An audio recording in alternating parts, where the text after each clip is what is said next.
Good morning everybody. Today we are going to start with 7th standards 8th chapter of civics, that is markets around us. The 7th chapter, that is understanding advertising, is deleted from the syllabus. So that's why after the 6th chapter understanding media we have directly come to the 8th chapter, that is markets around us. Now children, all of us go to the market. We buy so many things from the market.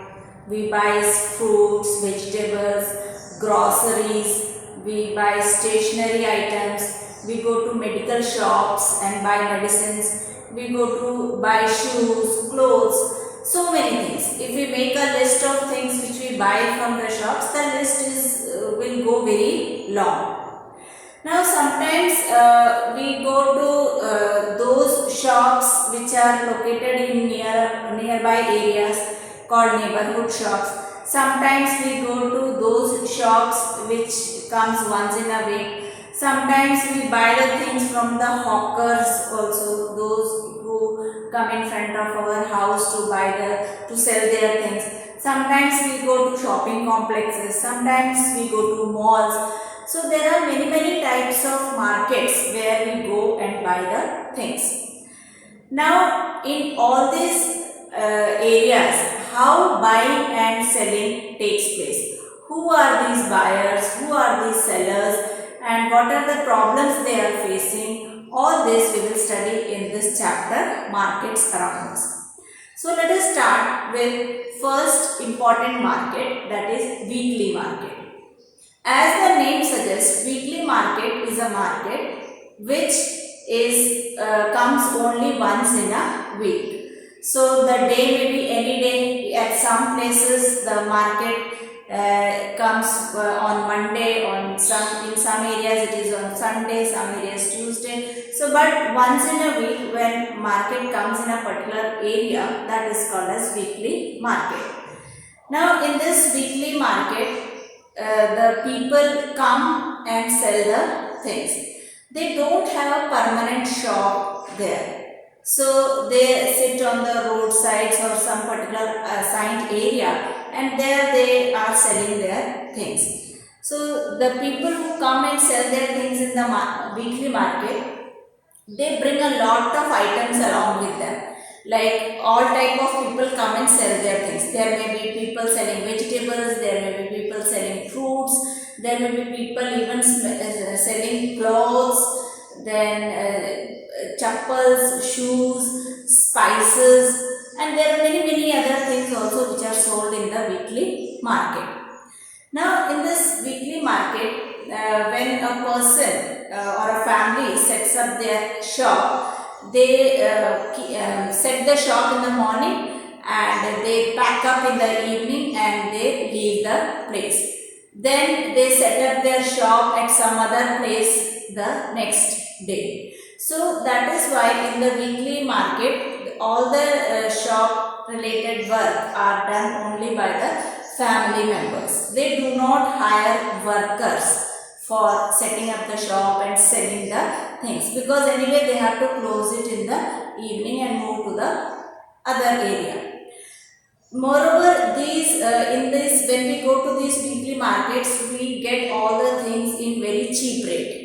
Why? Because when we go to some big shops, the big shop has to pay the rent of the shop, they have to pay the electricity bill, they have to keep the workers, so they have to pay the workers, they have to pay the electricity bill. So many cost is incurred by a shop. But these costs are not incurred by the weekly markets because they are setting the shop in an open area. So they don't have to buy the land, or they don't have to give the electricity bill, tax, or they don't have to hire the workers, because the family members themselves are doing this business. So since these costs are not incurred by the shopkeeper, so they can give us the things in a very cheap rate. So we get things in cheaper rate, and moreover we can get a lot of things at a place together. So let us once again go through which are the advantages and what are the specialities of the weekly market. So one, it is held on the specific day of the week. They do not have permanent shops, so they set up shops for the day and close them in the evening, and they go to a different place next day. Thousands of such markets are there in India, and people go in these weekly markets for their everyday requirement.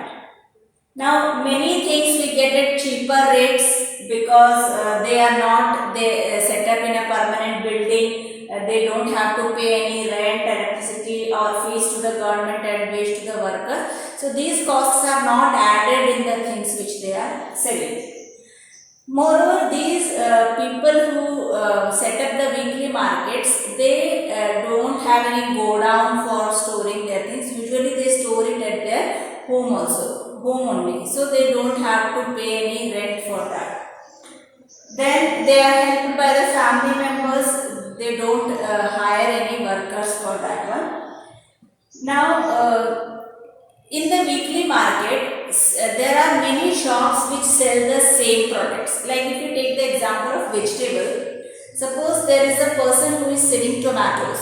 So there may be many shopkeepers who are selling tomatoes. So people will look for an area or the shopkeeper who will sell them at cheap rate. So that is why there is a competition among these sellers who are selling the tomatoes. Maybe one person is selling at 9 rupees per kg, the other person may be selling at 10 rupees per kg. So in this competition, the buyers will go to a shopkeeper who is giving at 9 rupees per kg. So there is a competition among the sellers. And so people move to another shop where the same thing is cheaply available. And one more advantage of weekly market is people can bargain. They can ask to reduce the prices, and they will bring down the prices and buy the things. One of the most important advantage of weekly market is most of the things are available at one place. We can find many items, and like vegetables, groceries, even cloth items, utensils are also available in the weekly market. And so there is advantage to the people. They don't have to roam here and there for buying different things. All things are available at the same place. So people prefer going to market where there is a choice and variety of goods, and especially this is available in the weekly market. So this is one type of market, weekly market. Now in the next video we will study about some other types of market.